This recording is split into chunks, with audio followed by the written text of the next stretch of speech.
자, 기능성 화장품 학의 이제 기본이 되는 피부의 구조와 기능에 대해서 지난 시간에 이어서 설명을 드리겠습니다. 그 피부란 우리 신체를 이제 덮고 있는 보호기관이라고 말씀드렸습니다. 보호기관. 이 기관은 살아있는 개체의 어떤 단위인데 가장 작은 단위인 세포로부터 조직, 이 조직이 모여서 기관이 모여서 하나의 생물 개체를 이루죠. 그래서 우리는 그 중에서도 피부라는 기관을 공부합니다. 우리가 뭐 심장이라는 것도 하나의 기관이고, 그다음에 콩팥이라는 것도 하나의 기관이고, 그렇지만 우리는 지금 화장품과 관련된 기관인 피부에 대해서 공부를 하고 있습니다. 피부라는 기관은 이제 외부와 접촉하고 있기 때문에 그 보호막적인 균열의 기능에 맞춰서 잘 이제 분화되어 있는 그런 조직인데, 특징적인 것은 이제 껍질이기 때문에 그 가장 공기와 접하는 바깥면은 이제 진짜 갑옷처럼 물리적 장벽 역할을 한다. 그럼 그것이 이제 표피라는 조직의 피부라는 기관은 이제 표피, 진피, 그다음에 그 밑에 있는 피와 지방 조직으로 나눌 수 있는데, 표피가 가장 겉에 공기와 닿는 겉에 조직이라 하면 그 중에서도 가장 겉에 조직은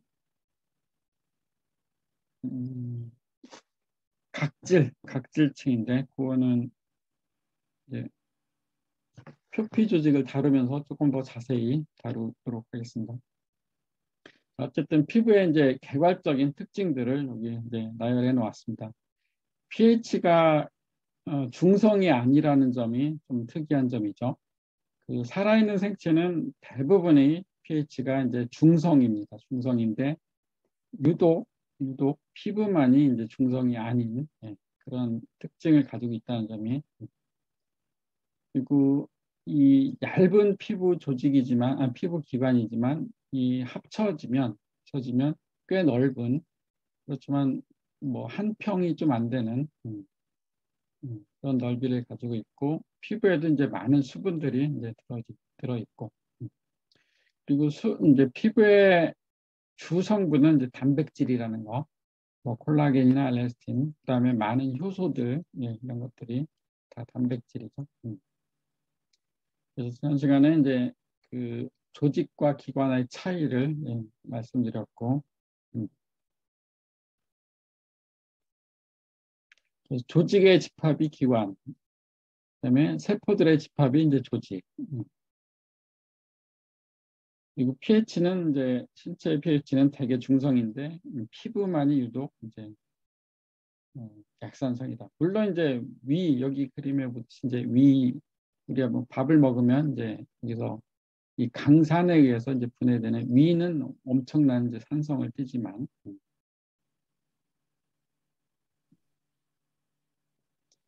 그래서 이제 피부라는 기관은 이제 표피 조직과 이제 진피 조직, 그리고 피하 조직으로 이루어져 있고, 그 중간중간에 이제 부속 기관들이 박혀 있다.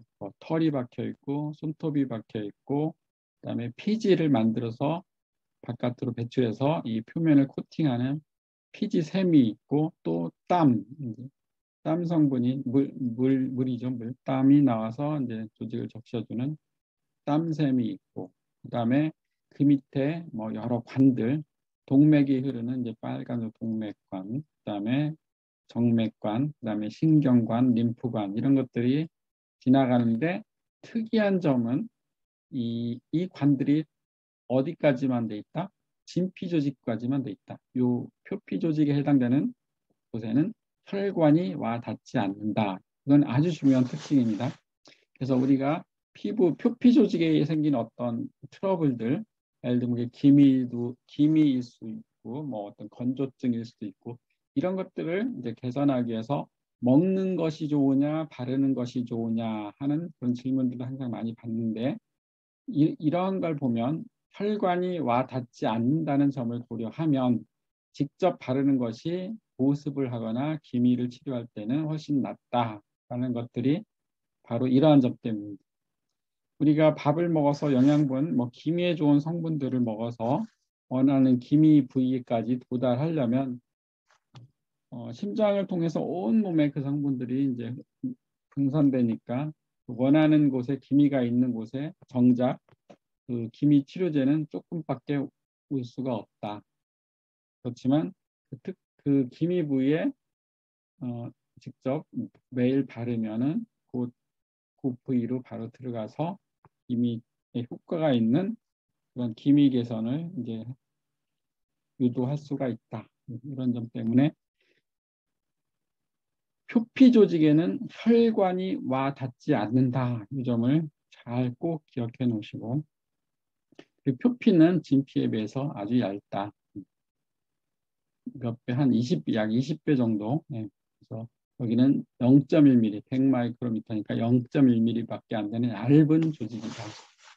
그리고 표피 조직에 사는 세포들과 진피 조직에 사는 세포들을 구분할 줄 알아야 된다. 표피 조직에는 이제 좀 진피 조직에 비해서 다양한 세포들이 있습니다. 그래서 케라틴을 만드는 케라티노사이트, 멜라닌을 만드는 멜라노사이트, 그리고 면역기관, 면역 기능을 하는 이 랑게란스 세포는 어떤 면역 기능? 척후병 역할을 한다고 그랬죠. 외부에 어떤 이물질이 침입을 하면 그 침입을 내부에 이제 면역계 T 세포까지 림프 노드까지 가서 T 세포한테 던져주고 이러한 외계인이 아니 외계 물질이 들어왔습니다 하고 알려주는 그런 척후병 역할을 하는 랑게란스 세포. 거기에 비해서 진피 조직은 어떤 세포? 그 부분이 섬유화 세포, 파이브로블라스트, 그러니까 섬유를 만드는, 섬유라는 건 이제 콜라겐이나 엘라스틴을 얘기하는 거예요. 그런 섬유를 만들어서 여기를 꽉꽉 채워주는 그 섬유를 만들어서 밖으로 배출해요. 이거는 이 파이브로블라스트는. 그리고 히스타민을 이제 내보내는 마스트셀이라는 것도 있고, 이것도 이제 면역과 관계된. 그리고 더 들어가면 이제 우리가 이제 이제 비계라고 하는 팻이 이제 쫙 깔려져 있는 거죠. 자갈 깔려져 있는 것처럼 쫙 깔려져 있어서 체온을 유지하거나 체형을 유지하는 그런 역할을 하고, 그리고 그 이제 온갖 기능을 하는 그런 것들이 다 여기 박혀져 있고. 자, 우리는 이제 기능성 화장품을 전문으로 하는 이제 전공하는 사람들이니까 기능성 화장품의 가장 큰 어떤 이슈는 왜 노화되면 피부가 변하냐. 그래서 그 노화를 멈추거나 노화를 최대한 안 되게 하는 것이 이제 우리의 사명이죠. 기능성 화장품을 하는. 그래서 우리 지금 젊은 학생들은 이제 이런 피부를 갖지만 우리 학생들의 어머님들은 이제 이런 피부를 갖는. 그래서 가능한 한 이제 이렇게 노화되지 않는 피부를 가꾸게 하는 것이 이제 우리들의 역할이죠. 기능성 화장품 하는 사람들의. 그래서 우리는 이제 기능성 화장품학을 배우는 우리는 왜 어떻게 변화가나, 피부들이 어떻게 변해가나, 왜 변해가나, 어떻게 하면은 그거를 늦추거나 아니면 되돌릴 수 있는가, 이런 것들을 이제 공부하는 거예요. 그래서 피부의 이제 기본은 이제 역시 보습이죠. 수분. 보습만 해도 이제 얼굴이 환해지고 주름이 줄어들고, 그러니까 탱글탱글해지니까. 그래서 보습이 가장 중요한데, 보습을 할 때 가장 중요한 역할을 하는 부위는 어디? 각질층이에요. 각질층. 각질층이 이제 표피 조직이 약간 몇 밀리라고 해서 0.1mm, 100마이크로미터인데 그 중에 일부가 이제 겉에 살짝 가장 바깥에 코팅되어 있는 이제 코팅층을 형성하는 각질층인데, 이 각질층은 이제 죽어 있는 세포로 되어 있는데 케라티노사이트가 그래서 죽은 케라티노사이트 우리는 특별히 이름을 코네오사이트하고 각질세포라고 부르는데, 이 각질층이 여러 겹, 한 15개 겹이나 뭐 하여튼 그런 정도 있는 그런 각질층을 형성하는데, 거기도 수분이 있어요. 수분이 몇 프로 정도 있어? 한 20% 내외가 있죠. 근데 20%에서 이제 더 밑으로 떨어지면 이제 그 건조한 드라이, 그래서 각질이 막 일어나는, 그리고 좀 더 오르면 아주 피부가 예쁜 좋은 모양을 띠는 그런 상태가 되는데, 그래서 각질층의 수분량이 이제 피부의 그 어떤 텍스처, 피부를 이렇게 살짝 만졌을 때, 우리 아기 엉덩이 피부 만지면 너무 좋잖아요, 기분이. 근데 이제 할머니 손을 만지면은 틀리죠. 아니면 이제 아주 건조한 사람의 이제 피부를 만지면 또 틀리잖아요. 그런 것들은 뭐에 관계된다? 각질층 내에 얼마나 수분을 많이 머금고 있느냐. 그래서 20살의 각질층과 40살의 각질층을 비교를 해봤더니 나이가 드니까 수분도 떨어지더라. 수분량이. 그래서 나중에 이제 이런 각질층 내의 수분을 측정하는 기기들이 있어요. 그런 것들도 나중에 뭐 기회가 되면 아마 다음 시간 정도, 다음 학기 정도에서는 배울 수 있을 겁니다. 그리고 각질층 내에 이제 세포의 크기들도 이제 커지고, 그리고 pH도 이제 조금 올라가고, 그리고 두께도 이제 얇아지고, 표피 조직 두께가 이제 아까 100 마이크로미터 정도라고 했는데, 여기는 이제 20대는 이거 평균 낸 거니까 뭐, 그리고 이 오차 범위가 좀 크죠. 네, 그래서 85.8 플러스 마이너스 23.8이니까 이제 100 내외 정도, 약 100, 그러니까 100에서 80 사이. 근데 나이가 드니까 조금 더 이제 가늘어지죠. 네. 그리고 가장 중요한 것이 이제 표피 조직의 그 세포들은 탄생해서 죽을 때까지 어느 일정한 수명을 가지고 있어요. 그래서 보통 탄생해서 한 보름 정도, 14일 정도를 쭉 이제 분화되면서 올라오다가 각질층이 돼서 보름 정도를 머물다가 이제 떨어져 나가서 죽는데, 없어지는데, 그래서 이제 28일, 정상적인 게 28일을 걸린다고 하는데, 나이가 드니까 이것도 느려지더라. 그래서 오래된 각질이 이제 계속 떨어지지 않고 있는 거죠. 그렇기 때문에 그 나이가 들면 피부가 칙칙해지는 거예요. 그리고 또 피부에서 아주 중요한 기능 중에 하나가 그 비타민 D를 만드는 기능을 하고 있어요. 피부는. 그래서 우리가, 근데 비타민 D는 햇빛을 받아야지 생기는 거예요. 그래서 비타민 D는 피부에서 만들어가지고 온몸에 보내지는 약 호르몬 같은 거거든요. 일종의 비타민이라고 이름을 붙였지만 일종의 호르몬 역할을 하는 게 비타민 D. 예를 들면 이제 뼈에 가서는 이 칼슘이 뼈에 잘 이렇게 안착될 수 있게 도와주는 그런 기능을 하는. 그래서 비타민 D는 젊을 때는 이렇게 잘 생성이 되는데 나이가 드니까 또 잘 생성이 안 되네요. 줄어드네요. 이렇게 나이가 들면 이제 여러 가지 이제 변화가 생기는.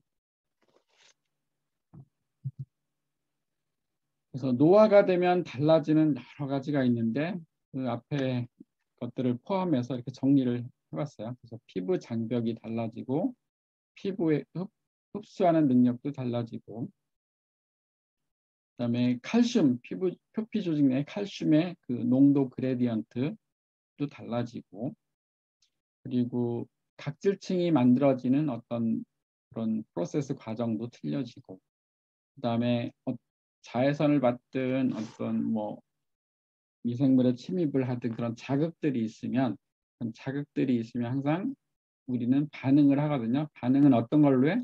말로 하는 게 아니라 물질로, 사이토카인이라는 이제 그런 단백질류의 물질을 생산해서 이제 주변에다 알리는 그런 일들을 하는데, 그래서 염증 같은 게 있으면 사이토카인이 엄청 생겨나죠. 우리가 최근에 이제 뭐 코로나에 감염이 되면 사이토카인 폭풍이 생긴다 뭐 이런 얘기를 하잖아요. 그래서 외부에 어떤 미생물의 감염이 생기면, 염증이 일어나면 그 주위에서 사이토카인이 엄청 생겨나서 우리 온몸에다 신호를 보내요. 여기 사고가 났다 이렇게. 그런 것들을 이제 우리는 사이토카인이라고 그래요. 사이토는 세포란 뜻이고 카인은 움직이게 하다라는 뜻이에요. 그래서 세포에서 나와서 어떤 그러니까 신호를 내는 어떤 변화를 유도하는 그런 단백질 신호 물질을 사이토카인이라고 그래요. 그리고 각질층의 이제 pH도 달라지고 각질층이 이제 각질층의 수분을 머금고 있는 수화 정도도 틀려지고, 그다음에 항균 기능도 틀려지고 이렇게 나이가 들면 많은 변화들이 있습니다. 이런 변화들을 우리는 알고 이런 변화들을 약해지는 것들을 이제 보완하는 것이 이제 기능성 화장품입니다.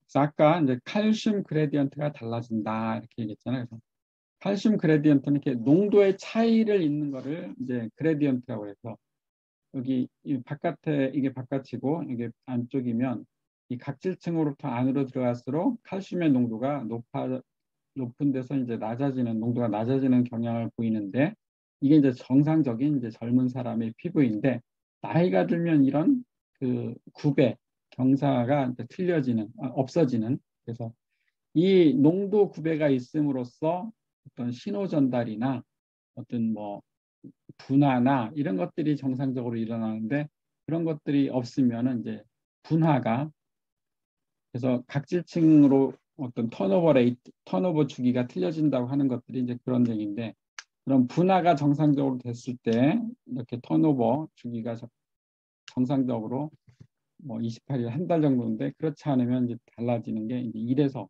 이런 농도 구배가 달라지기 때문에 없어지기 때문에 그렇다.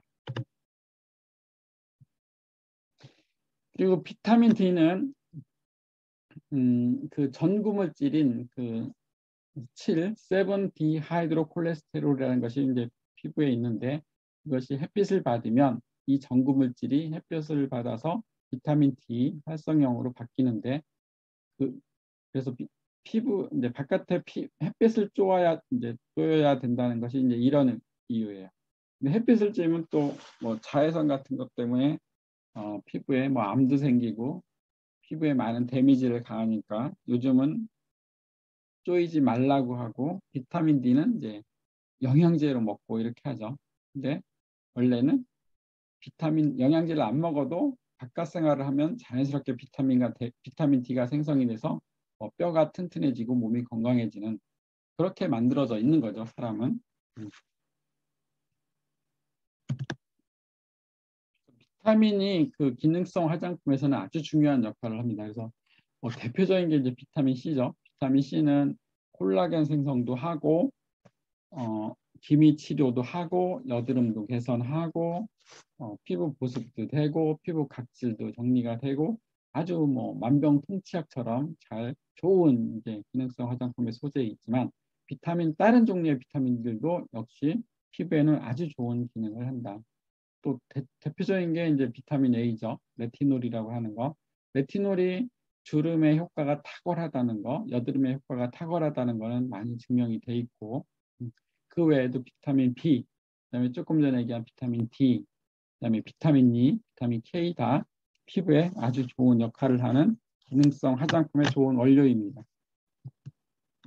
그래서 피부는 지금 얘기한 것처럼 이제 보호 작용을 기본으로 해서 이제 우리 신체 내부를 보호하고 바깥의 위험한 환경으로부터 신체 내부의 조직들이 영향을 많이 안 받게 그런 보호 기능을 가장 기본으로 하고 그 외에도 뭐 안에 이제 피부에 박혀 있는 부속기관인 피지샘이나 땀샘을 통해서 어떤 오염물질을 배출한다든지 아니면 피지를 배출해서 피부를 살짝 코팅한다든지 윤기를 부여한다든지 이런 일들을 하고 또 피부는 기능성 화장품 할 때는 많이 다루지는 않지만 그 느낌, 어떤 촉감이나 어떤 아픔이나 뭐 눌림이나 온도나 차가움이나 이런 것들을 감각하는 감각 기능들을 하고 있죠. 그리고 또 뭐 마이너하게는 이제 호흡 작용 또는 뭐 체온 조절 작용도 하고 있다라는 것을 이제 알아두시고 그것들을 이제 쭉 말로 적은 게 이제 이겁니다. 그래서 앞장에서 얘기한 거랑 같은 역할을 적어 놓은 것입니다. 자, 여기서부터 이제 아주 중요한 우리가 잘 이해를 해야 되는 그래서 표피 조직이 이제 가장 바깥 조직이잖아요. 가장 바깥 조직은 이렇게 생겼는데 여기 이제 탄생되는 여기서부터 여기까지가 이제 표피 조직이에요. 표피 조직의 이제 탄생부터 이제 죽음까지 쭉 얼마 만에 28일 한 달에 걸쳐서 여기서부터 이제 여기까지 올라가는 거예요. 이렇게 피부는 밑에 층에서는 계속 분열돼서 새로 생산되고 위로 올라가면서 피부가 각질 세포가 아니 케라티노사이트, 케라틴 세포가 이제 모양을 변화시키면서 분화되면서 올라가서 결국은 죽어서 또 보름간 머물렀다가 이제 떨어져 나가는. 근데 왜 이렇게 변할까? 또 왜 이렇게 죽어서까지 보름간 서로 붙들고 있다가 떨어져 나갈까? 이거는 그 신체를 보호하기 위한 보호 기능을 아주 이제 잘 하기 위해서 이렇게 진화 발전된 거예요.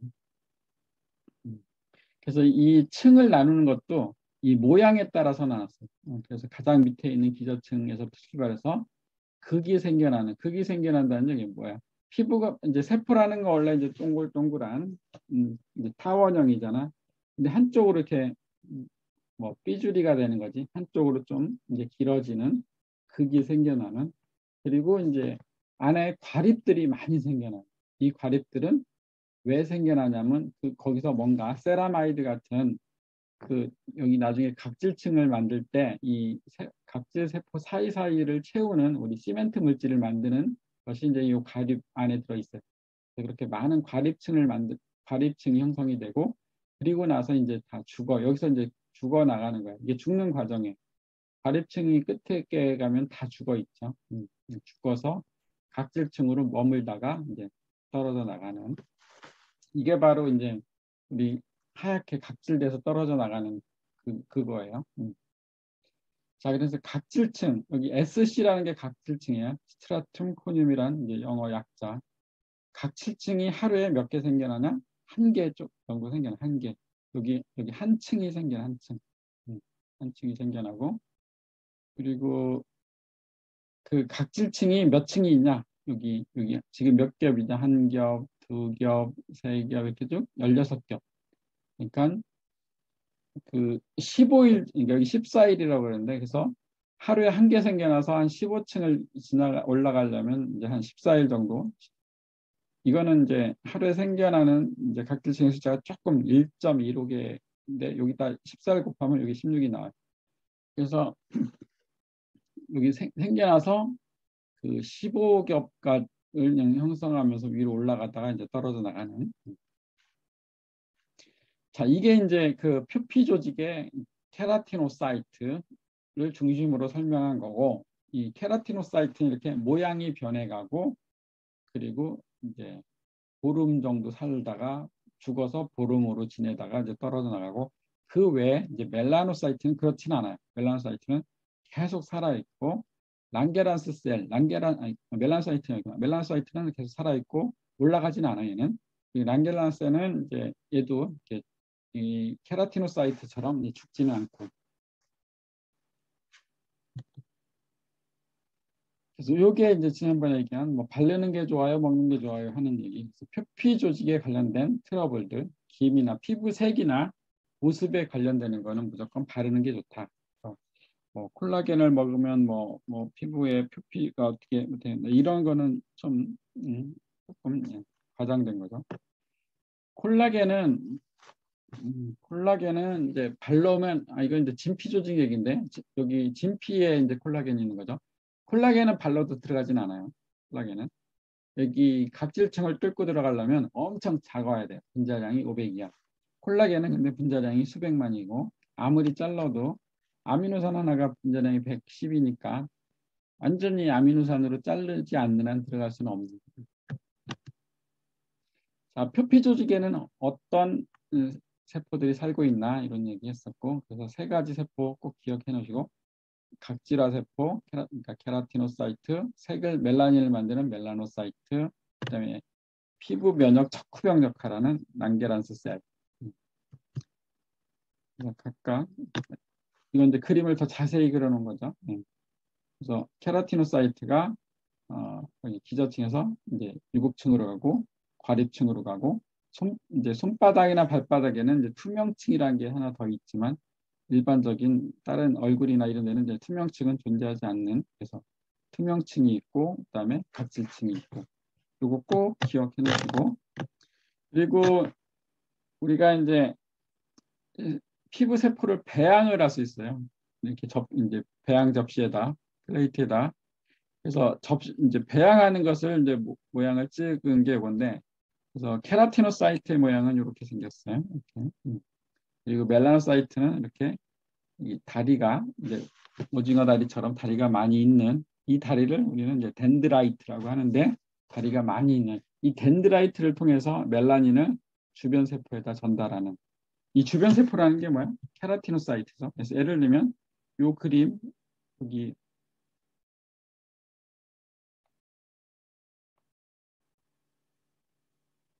요 멜라노사이트에 이제 쭉 뻗은 덴드라이트를 통해서 여기 덴드라이트와 접촉하는 케라티노사이트에다 멜라닌 과립을 톡 전달해주는, 토스해주는 그러한 기능을 하죠. 그래서 멜라닌은 많이 만들어서 주변에 많이 전달하면 이 바깥에서 봤을 때 여기 이 부위가 이제 검게 되는 거예요. 왜냐하면 많이 전달된 멜라닌을 먹으면 이 케라티노사이트가 주변에 많이 포진하고 있고, 얘네들이 쭉 이제 분할해서 올라가면 이 주변이 이제 검어질 수밖에 없죠.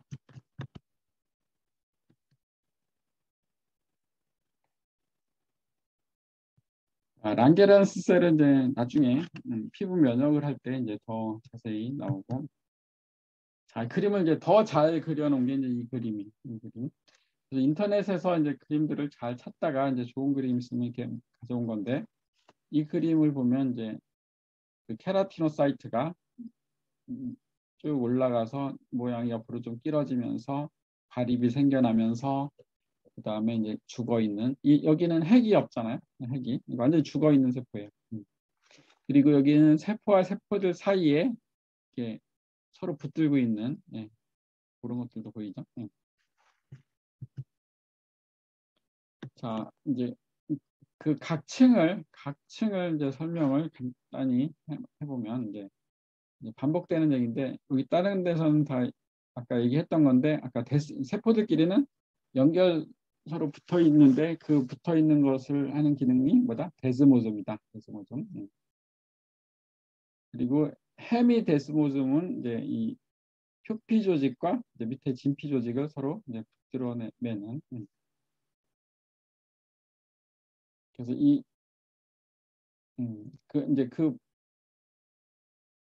붙들어매는 건 어디에 붙들어맨다? 이제 정션, 더모 에피더말 정션이라고 해서, 거기에 딱 이제 붙이는.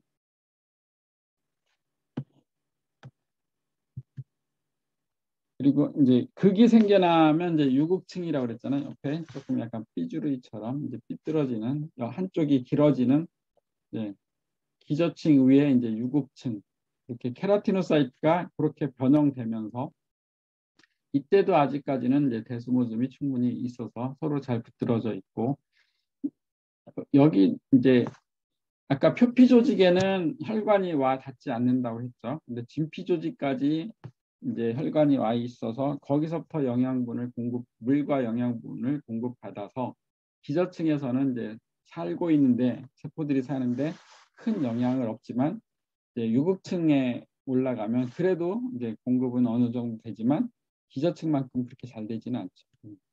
그리고 유곡층의 끝에께서는 이제 과립들이 생겨나고 있다. 과립이 이제 발견되기 시작한다.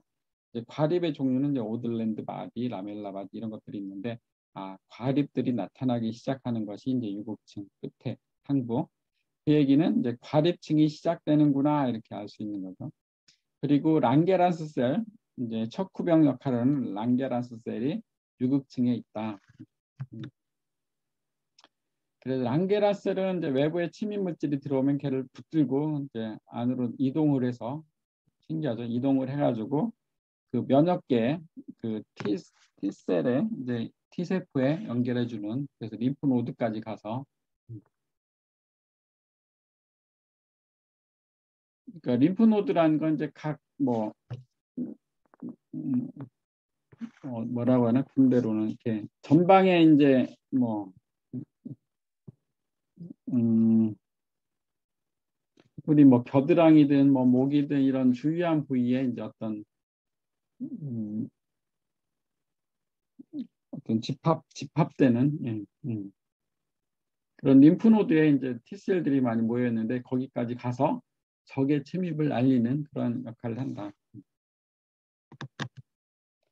이제 과립층이 되면 진짜 이제 과립이 많이 생겨나기 때문에 이제 과립층이라고 되는데, 그래서 이때 이제 라멜라 바디 같은 이제 과립들이 많이 생겨나는데, 그거는 나중에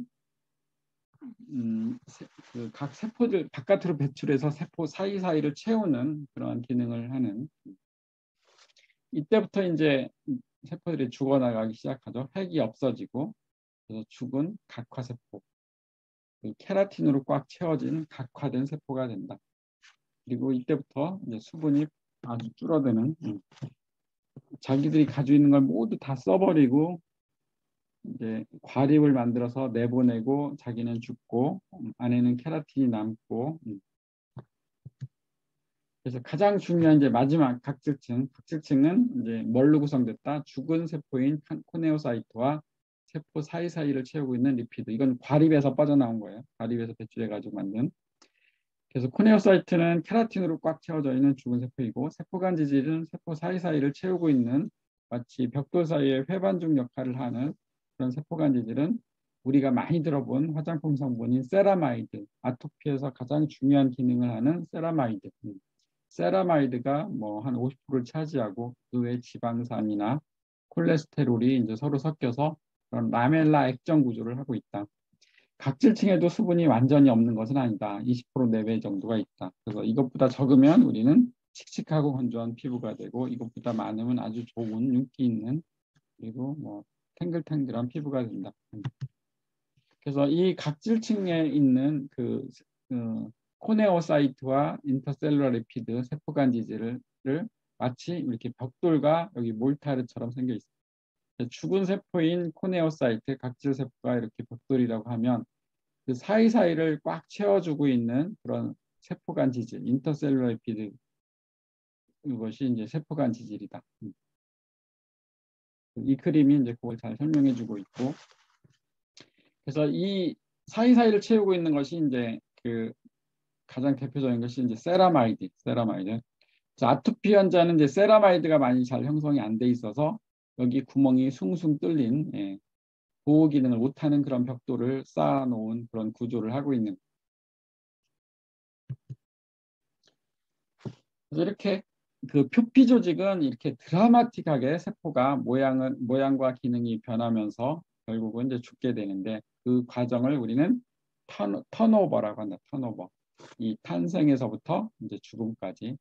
탄생에서부터 모양이 변화돼서 이제 죽어 있는 까지가 한 보름 정도 걸리고, 죽은 상태로 이렇게 머물러 있는 게 또 보름 정도 된다. 예.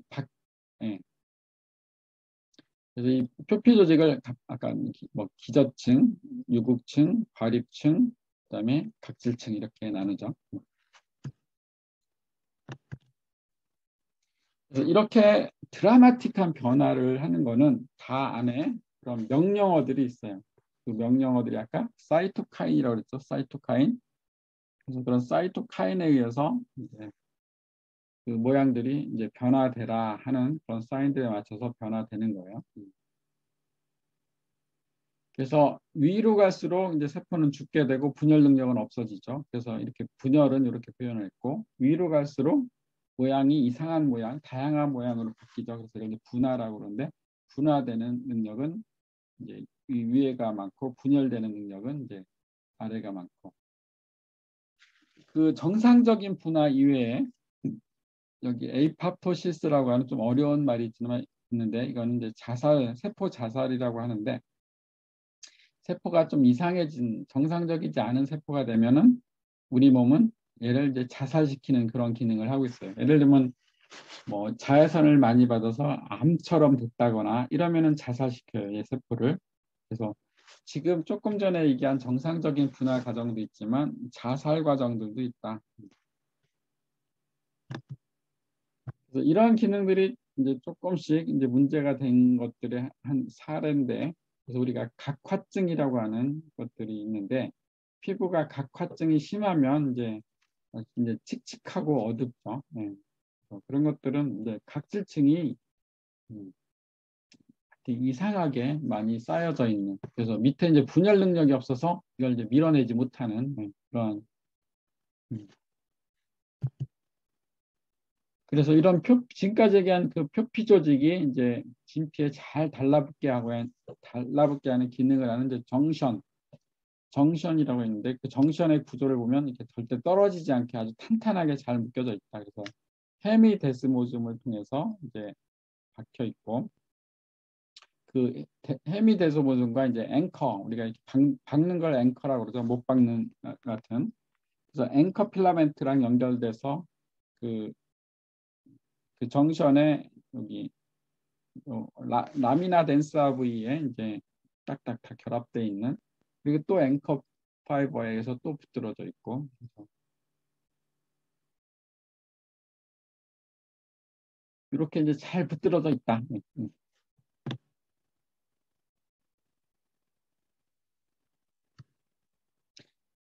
그다음에 이제 진피 조직은 주요 세포가 이제 그 파이브로블라스트, 콜라겐을 만드는 파이브로블라스트, 예, 요 세포인데 그리고 피부 면역에 관련된 이제 대식세포.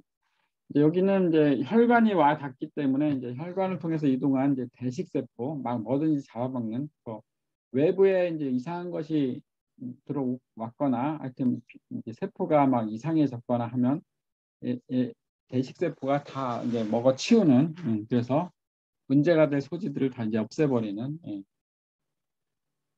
그런 세포들이 이제 존재하고 그렇지만 이제 피부에 관련된 이건 면역에 관련된 이거 이제 피부에 관련된 건 이제 콜라겐을 만드는 이제 파이브로블라스트 파이버를 만드는 뭐 애기세포라는 뜻이에요. 파이브로블라스트 그리고 표피 조직처럼 이렇게 뭐 딱 구분된 층이 이렇게 딱딱 있는 것보다는 이제 윗부분, 아랫부분 이렇게 근데 윗부분은 굉장히 이제 그 표피 조직에 많은 영양분들을 잘 공급하기 위해서 이렇게 분화된 형태로 이제 이루어져 있어요. 그래서 이게 그 유두 조직이라고 해서 이렇게 볼록볼록 튀어나와 있는데 이거는 표피 조직에 많은 영양분들을 이제 수분이나 영양분들을 잘 공급하기 위해 만들어진 구조예요. 그리고 이제 그 밑에 이제 망상 조직, 네트워크, 그 망 조직으로 되어 있는 거는 이제 콜라겐이나 엘라스틴이 막 엉켜 있어, 망처럼. 그래서 이제 망상 조직이라고 하고 있고. 이 안에 이제 뭐 신경관, 뭐 혈관, 뭐 림프관 이런 것들이 지금 이제 지나가고 그리고 콜라겐이나 엘라스틴 같은 단백질 외에 이제 그 매트릭스 그 어떤 이제 뭐지 하여튼 그 음,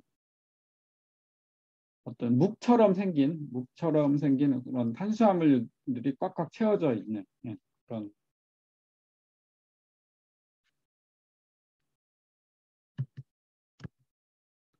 그리고 이 섬유 아세포도 이제 잘 키울 수 있죠.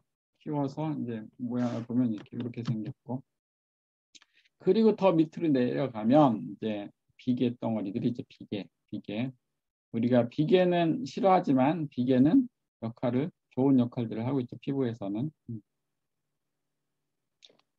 그래서 비계를 만드는 팻을 만드는 세포가 이제 리포사이트라고 하는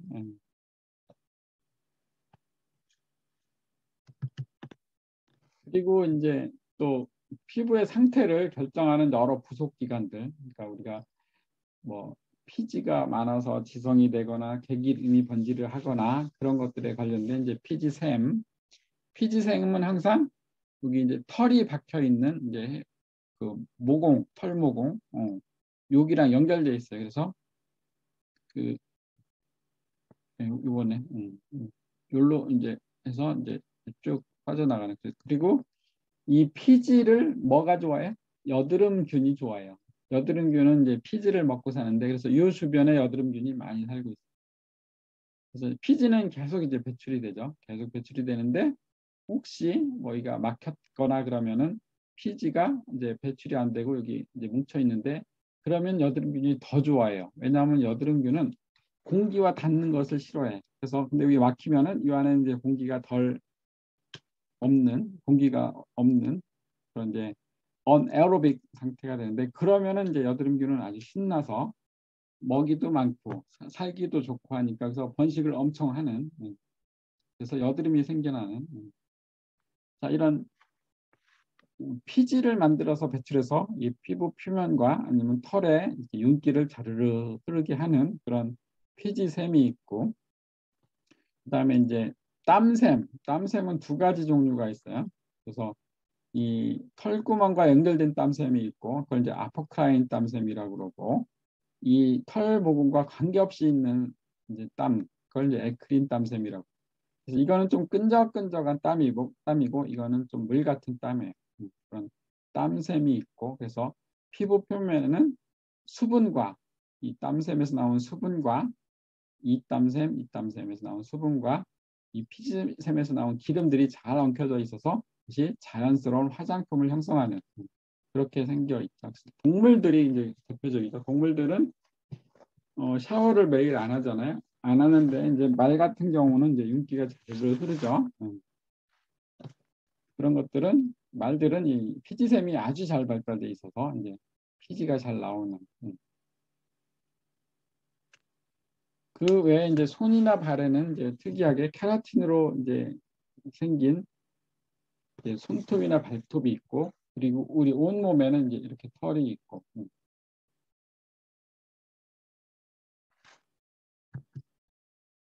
그래서 부속기관 중에 이제 대표적인 게 이제 털이죠. 털. 이제 그게 이제 머리에 있는 건 이제 헤어라고 그러고, 이제 바디에도 이제 털이 있고, 온몸에 털이 있는데, 털의 생김새는 이제 다 동일하게 이렇게 생겨 있다. 털이 이렇게 박혀 있다. 털도 이제 케라틴이란 단백질이 생긴데, 그 단백질에 이제 여기도 이제 멜라노사이트가 있어서, 우리 이제 검은 머리 같은 경우는 멜라닌을 계속 만들어내서 여기 케라틴에 박아가지고 검은 머리를 형성하는. 그래서 이런 대사 활동이 잘 일어나기 위해서 우리 머리카락이 굉장히 빨리 자라잖아요. 우리 보통 이제 우리 남자들은 뭐 한 달에 한 번 이상은 꼭 이제 이발소에 가야 되는데 엄청나게 이제 잘 자라는 거죠. 그러니까 그러기 위해서는 영양분을 많이 받아야 되겠죠. 그래서 혈관이 잘 여기 털 하나하나에 이제 다 들어가야죠. 그래서 영양분을 공급받아서 멜라닌도 잘 만들고 케라틴도 잘 만들어서 얘를 쭉쭉 이제 밀어내는, 나가게 하는.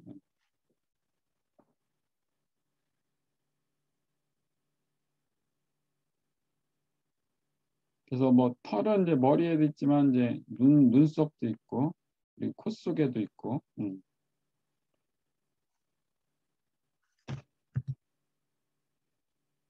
그리고 이제 나중에 이제 그 피지, 세범은 이제 더 자세히 배울 거예요. 우리가 그 모공의 문제나 피지의 문제나 뭐 여드름의 문제는 다 이 세범, 피지에 관련된 건데, 요거에 관련돼서는 별도의 그 강좌를 마련할 생각이고, 그래서 시범에는 뭐 주로 이제 그 지방이 있죠. 어, 트리글리세라이드, 그다음에 뭐 콜레스테롤, 그다음에 단백질, 그다음에 무기염류 이런 것들이 있고, 윤활적인 역할을 하고 이제 건조를 막고. 그렇지만 이제 여드름균이 항상 주변에 있어서 여드름을 유발하는 게 이제 좀 불편한 점이죠. 그래서 나중에 이제 블랙헤드도 배우는데, 블랙헤드는 이제 여기서 이제 피지가 많이 만들어져서 이렇게 여기서 뭐 꽉 이제 막혀져 있는데, 그, 그 피지 성분 중에 일부가 이제 공기가 닿아서 이제 검게 되고, 윗부분이 머리 부분이 검고 여기에 딱 막혀져 있는 구조를 이제 블랙헤드라고 그러고, 여기가 이제 완전히 여기가 좁혀져서 덮어진 상태를 이제 화이트헤드라고 하고. 네, 그런 것들도 이제 여드름을 배울 때 따로 공부를 하겠습니다. 그다음에 이제 땀이 이제 또 쉽진 않죠. 우리는 이제 땀이 나면 냄새가 나고 이제 끈적끈적하고 그래서 싫어하죠. 그래서 그 땀을 안 나게 하는 그런 제품들도 있죠. 화장품에는. 여기서는 이제 뭐 두 가지 종류를 잘 구분하는 거, 에크라인 땀샘과 아포크라인 땀샘이 있다. 아포크라인은 꼭 이 털과 연결이 돼 있다. 모공과 모낭과 연결돼 있다. 그리고 이 아포크라인 땀새는 일반적인 피부에 있지 않고 이제 그 뭐 항문 주변이나 이제 성기 주변에 그리고 겨드랑이 주변에 이런 데만 있죠. 그리고 에크라인 땀샘은 이제 온 몸에 다 있고.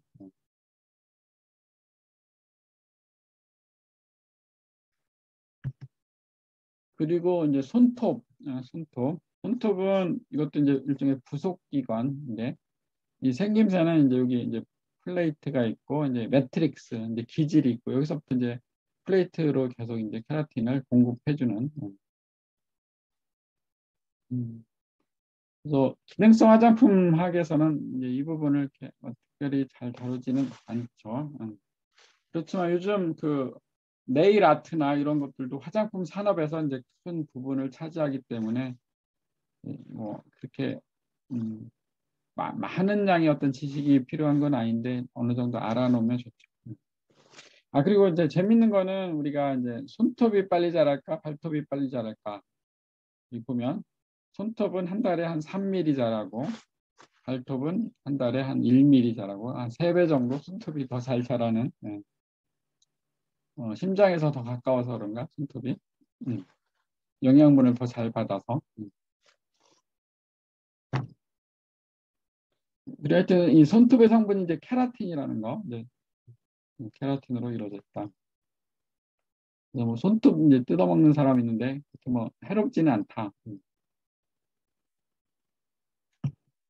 근데 손발톱 무좀 같은 게 있어서 이제 혹시 이제 균이 자랄 수도 있으니까 그건 조심해야 돼. 자, 이러한 피부를 기반으로 해서 우리는 이제 기능성 화장품 학의 어떤 피부 기초들을 다룰 건데 예를 들면 우리가 건조한 피부는 이제 우리 피부 장벽 특히 각질층의 구조가 이제 비정상적인 경우에 아토피 같은 게 이제 대표적인데 그런 건조 피부라는 이제 트러블이 생길 수도 있고 피부 면역에 관련돼서는 이제 외부 물질이나 이제 이런 것들 때문에 염증이 항상 일어나죠. 그래서 그런 염증을 잘 다룰 필요가 있고 염증이 생기면 피부가 어떻게 돼요? 예, 빨갛게 되고 부어오르고 아프고 하니까 그런 염증을 잘 다뤄야 되고 그다음에 피부는 이제 자외선이나 어떤 그 스트레스를 받으면 멜라닌을 많이 만드는 그런 특징을 가지고 있기 때문에 피부에서는 항상 그 색소가 생겨나죠. 그래서 그런 피부 색소 침착은 아까 표피 조직에 있는 그 멜라닌 생성 과정에 어떤 트러블이 문제가 있어서 생기는 거고 그리고 피부 노화는 뭐 대표적인 게 주름인데 주름은 그 진피 조직의 콜라겐의 어떤 생성 능력 그런 것들과 관련되기 때문에 생기는 문제인데 그래서 콜라겐 생성이나 또 피부에는 우리는 그 항상 이제 외부에 노출돼 있는 그런 상태를 갖고 있기 때문에 항상 자외선이든 뭐 어떤 외부 침입이든 아니면 뭐 이온이든 아니면 미세먼지든 이런 외부의 어떤 반응들이 자극들에 의해서 가장 대표적으로 많이 일어나는 게 라디칼이 많이 생겨나요. 라디칼.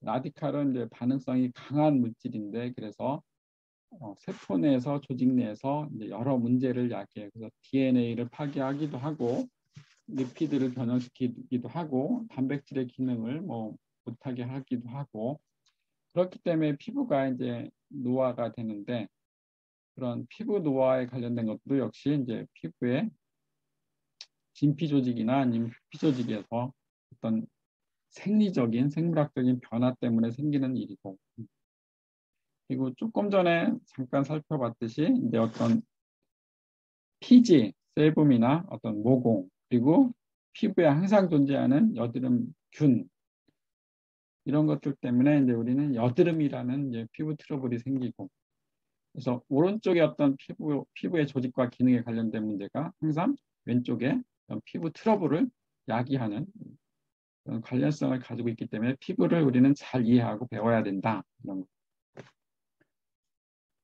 그래서 오늘은 이제 그 보습 가장 윗부분이 이제 보습에 피부가 왜 건조한가 그 원인이 피부의 어떤 구조와 기능에 의해서 기인하나 이것들을 이제 설명을 드리고 이제 마칠까 해요.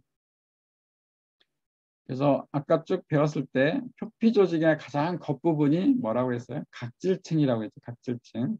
각질층은 뭘로 이루어졌어요?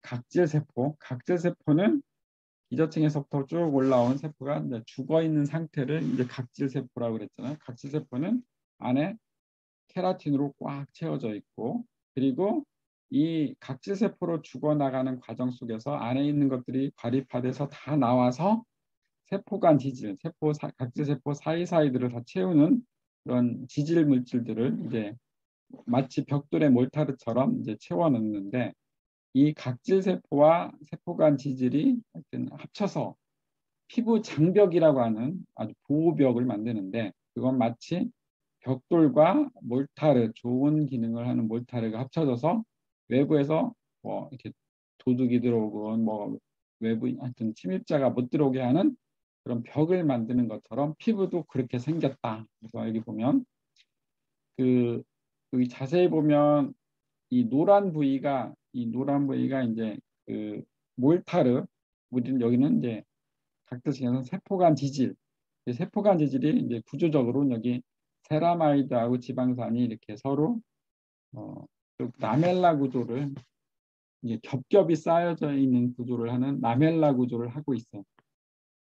그럼 이런 것들이 왜 이렇게 만들어졌냐? 이런 기능을 하기 위해서 피부를 외부로부터 어떤 것도 안 들어오게 하는 장벽을 만들고요. 못 들어오게 하는, 그래서 침입을 못하게 하는 피부 장벽을 하기도 하고요. 그래서 그것이 뭐 특히 균 같은 거를 절대 못 들어오게 하고, 그리고 또 외부에 이제 자외선 같이 그 산화를 유발하는 많은 그런 자극들로부터 이제 보호를 하고, 그리고 이 피지가 아니 이 세포간 지질이 또 그 내부에 있는 수분이 안 뺏기게 외부로, 그래서 그런 모이스처라이징 기능을 하고, 또 각질세포는 이 케라틴은 단백질로 이루어지기 때문에 뭐 외부의 자외선 같은 것들이 못 들어오게 하고, 또 아주 탄탄한 이제 물리적 장벽 역할을 하고, 또 수소 결합을 할 수 있기 때문에 물을 어느 정도 붙들고 있는 그런 수화 기능을 하고, 이렇게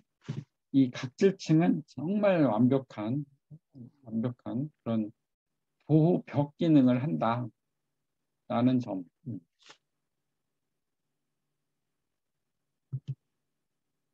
근데 이러한 완벽한 보호 벽 기능을 하는 그런 각질층이 문제가 있는 분들이 많이 있죠. 대표적인 게 이제 아토피죠, 아토피. 그래서 아토피 있는 분들은 예를 들면 여기 몰타르가 아주 엉성한 몰타르를 형성하고 있어요. 그래서 물이 쑥쑥 빠져나가는 녀석. 그래서 물이 빠져나가고 외부의 물질도 잘 침입하는 그런 구조를 가지고 있어요. 그렇기 때문에 항상 이제 빨갛게 염증이 생기거나 이제 각질이 정상적이지 않은 그러니까 갑옷을 입지 않고 노출되어 있는 그런 구조를 가지고 있는. 그래서 안에 있는 수분도 뺏기고 밖에 있는 나쁜 것도 잘 들어오고, 진먼지 진흙기 같은 것도 잘 들어오고, 꽃가루 같은 것도 잘 들어오고, 그래서 항상 염증이 일어나는. 잘 들어오기 때문에 우리 여기 그 랑게란스 셀 같은 이제 그런 외부 침입자를 알리는 세포들이 정신없이 바쁘죠. 뭐 들어오고 뭐 들어오고 그걸 알려서. 그래서 그 걔네들이 이제 적의 침입을 알리면 여기서 이제 염증을 유발하는 것들이 이제 막 사이토카인들이 생겨나고, 그다음에 백혈구 적혈구들이 하여튼 일로 오고, 그래서 여기 전쟁터가 생기는. 그래서 우리가 이제 피부 보습, 모든 화장품, 모든 기능성 화장품의 기본은 보습입니다. 보습. 근데 우리 정상적인 피부는 아주 보습이 잘 돼 있어요. 그래서 보습의 3요소 하면은 조금 전에 배운 피부 장벽을 할 때 얘기한 세포간 지질. 세포간 지질은 뭘로 이루어졌다고 했어요? 세라마이드, 패티, 지방산, 그다음에 콜레스테롤, 이 삼박자가 이루어진 이 세포간 지질. 그래서 어떤 것도 이제 못 들어오게 하는 아주 탄탄한 몰타르인 세포간 지질. 그리고 죽은 세포인 코네오사이트, 케라틴으로 꽉꽉꽉 채워져 있는. 그리고 이 케라틴으로 꽉꽉 채워진 코네오사이트 안에 그 물을 붙을 수 있는 능력이 있다고 그랬어요. 그걸 이제 우리는 천연 보습인자 NMF라고 그러는데, 뭐 이게 아미노산이나 뭐 소듐 PCA나 이제 우레아나 이렇게 이 세포들이 죽어 나가면서 케라틴으로 채워지면서 그런 대사 과정이 생길 때 생겨나는 뭐 아미노산, 뭐 우레아, 그다음에 PCA, 소듐 PCA 이런 것들이 이제 물을 붙을 수 있는, 그래서 이 표피 조직의 각질층에 그나마 한 20% 정도 되는 수분량을 지킬 수 있는 것이 이제 요 NMF 때문에 그렇죠. 그리고 가장 겉에는 이제 시범, 그 피지샘에서 나와서 살짝 코팅된 시범.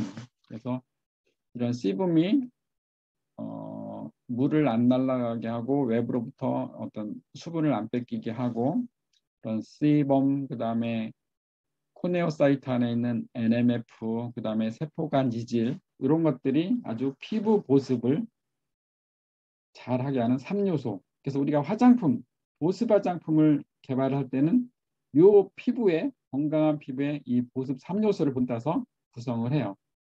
그래서 이제 아토피처럼 또는 노화된 피부처럼 요 3요소가 불안정한 사람들, 완벽하지 않은 사람들은 이 보습제를 바르면 그 기능을 할 수 있게.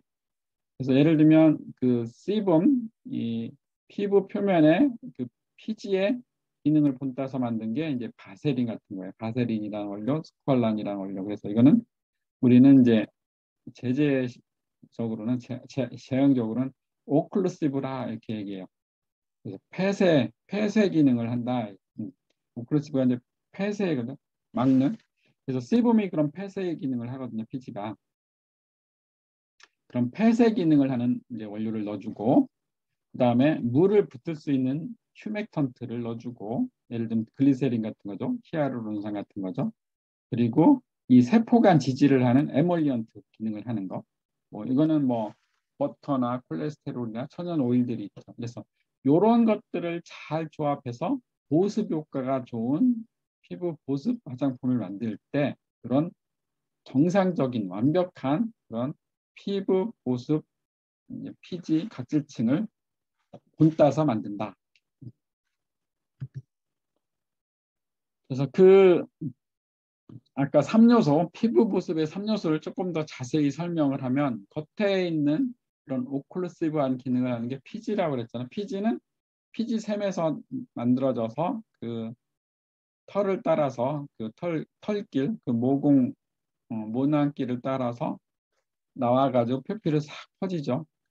그래서 피지샘에서 생성돼서 표피로 나온 얇은 지질막을 우리는 피지라고 하고, 그것들의 구성 요소를 보면 트리글리세라이드, 글리세린에 지방산 3개가 붙어 있는 그런 오일 트리글리세라이드가 이제 가장 많이 차지하고, 그다음에 왁스 에스테르, 그래서 지방산과 지방 알코올이 서로 에스테르 결합된 왁스 에스테르가 두 번째를 차지하고, 그다음에 스쿠알렌이 세 번째, 그다음에 프리 메테이스트 자유지방산이 이제 그다음에 콜레스테롤이나 스테롤 에스테르가 그다음에 디글리세라이드 그다음. 주요한 거는 트리글리세라이드, 왁스 에스테르, 스퀄렌이다. 이런 것으로 구성되어 있고, 피지가 사람마다 이제 많이 나오는 사람이 있고 뭐 잘 안 나오는 사람이 있어서 이걸 가지고 피지의 생성 정도를 가지고 우리는 개개인의 피부 타입을 결정을 한다. 그래서 얘네들의 기능은 뭐냐? 피부 안에 수분이 증발되지 않게, 또는 외부에서 이제 뭐 수분이 피부 내로 지저분한 것들이 안 들어오게 이렇게 하는. 그리고 얘네들은 또 낮은 pH를 형성하고 있어서 그 세균들이 함부로 잘 달라붙지 않는. 세균은 이제 pH가 낮은 데서 사는 특정한 세균 이외에는 pH가 낮으면 이제 싫어하죠. 낮은 거를. 그래서 잘 안 달라붙고, 그리고 이제 털을 따라서 쭉 또 이제 이동을 하니까 털이 항상 번지를 하는, 윤기가 흐르는, 우리 말같이, 또는 머리를 오래 안 감으면 머리카락이 이제 기름기가 있는 것처럼 그렇게 되는 거죠. 이게 이제 바로 이제 피지의 이제 기능이고, 피지의 성분이고, 그 다음에 이제 천연 보습인자. 천연 보습인자는 여기 보면 여기 파란 공으로 그려져 있는데, 우리가 기저층에서 이제 케라티노사이트가 분화돼서 쭉 올라와서 죽어서 각질화 세포가 될 때 이 되는 과정 속에서 이 물을 붙을 수 있는 성분인 이런 것들이 이제 이 안에 갇혀져 있는데 그런 것들을 얘기하는 거예요. 그래서 성분들을 보면 대부분이 이제 아미노산이 절반을 차지하고요. 그다음에 락틱 애시드, 그다음에 PCA, 그다음에 솔트, 우레아 이런 것들로 이제 이루어져 있고 얘네들은 이제 물, 수분, 그러니까 수소 결합을 할 수 있는 구조로 되어 있기 때문에 수분과 잘 결합을 할 수 있고 이것들이 이 천연 보습인자가 각질층의 한 20% 정도의 수분량을 결정을 한다. 그래서 이것이 없어서 이제 뭐 화장품으로 없는 사람들은 이렇게 잘 화장품으로 공급을 받아야죠. 화장품으로. 실제로 화장품의 성분들이 다 쓰이는 거예요. 화장품에 아미노산 들어가죠. 락테시도도 들어가죠. PCA도 들어가죠. 솔트류도 들어가죠. 우레아도 들어가죠. 그래서 우리가 보습 화장품의 성분을 이런 NMF를 모사해서 NMF를 분따서 보습 화장품의 성분을 이제 결정하는.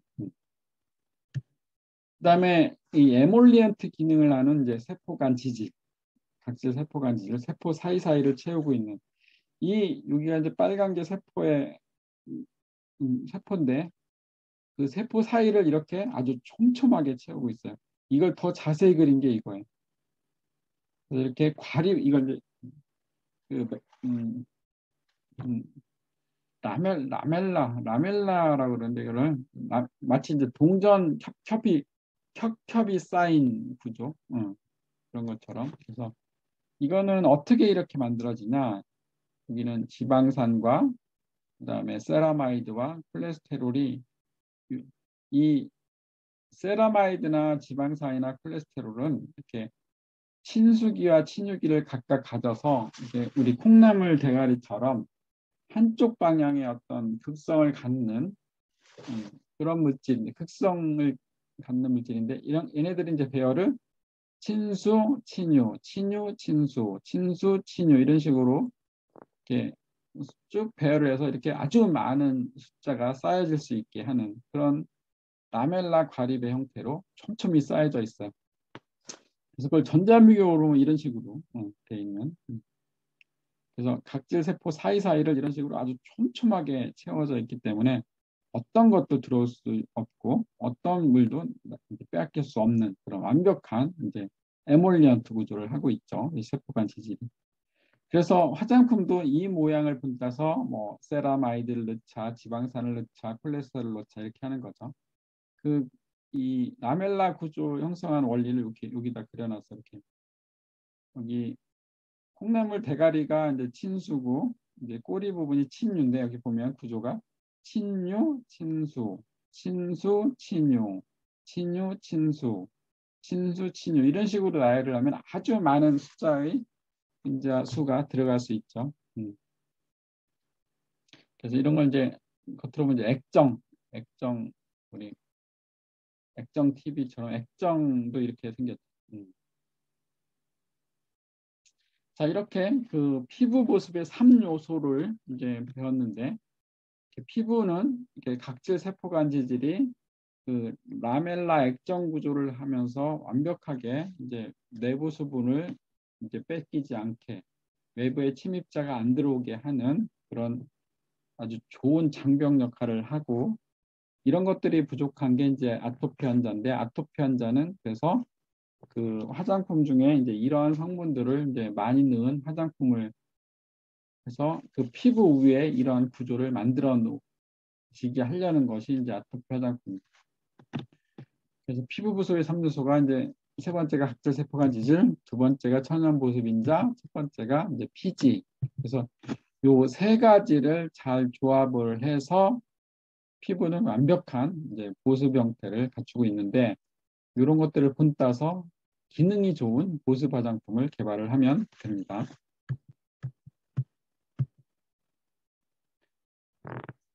정상적인 아주 정상적인 그 피부는 이제 그런 기능을 하는데 그게 이제 안 좋은 나이가 들거나 아니면 어떤 질환이 있거나 이러면은 그런 분들을 위해서 우리는 보습 효과가 좋은 화장품을 만들어야 되는데 그 화장품은 이 보습의 3요소를 이제 본따서 만든다.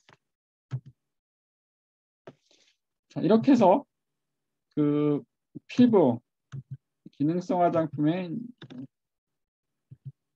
어떤 기본이 되는 피부의 이제 구조와 기능에 대해서 배웠고, 특히 이번 시간에는 이제 각질층이 어떻게 피부 보습에서 기능을 하는가, 왜 중요한가, 그리고 각질층이 피부 보습의 원리를 이제 잘 설명을 드렸습니다. 그래서 여기까지 해서 이제 2회에 걸친 피부의 구조와 기능에 대해서 이제 마무리를 하도록 하겠습니다.